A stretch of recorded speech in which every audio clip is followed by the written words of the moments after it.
Жаздың жайма шуақ бір күнінде ала қоңыз әндетіп ұшып келе жатады.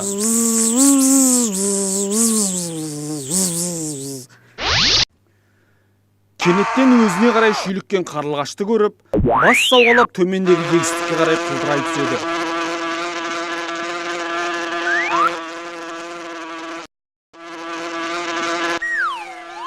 Ажалынан әрең құтылған ала қоңыз картоп егістігіне жан сауғалапты.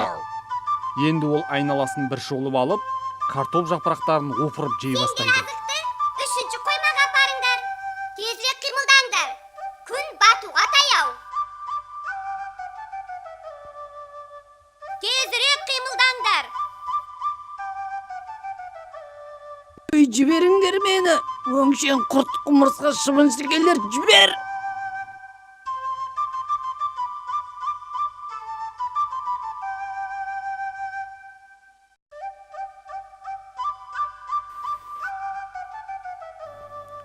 Әбден қарны тойған ала қоңыз қасынан өтіп бара жатқан құмырсқаға тіл қатыпты. Ай құмырсқа, мен осы сендерге түсінбеймін. Ертелі кеш, ерсілі қарсылы, бір тыным таппайсыңдар. Міне маған қара, қарын тоқ, қайғы жоқ. Біз жейтін асымызды адал жолмен еңбек арқылы табамыз. Еңбек етсең емерсің деген. Ал сен жатып ішер арам тамақсың. Дайын ас дейсің. Бұл картопты өсіру оңай деймісің? Біреудің қаншама еңбегін, маңдай терін зая кетіретін зиянкессің. Еңбек дейді ғой. Есебін тапсаң еңбексіз де өмір сүруге болады. Маған ақыл айтатын сен кімсің? Еңбек дейді ғой.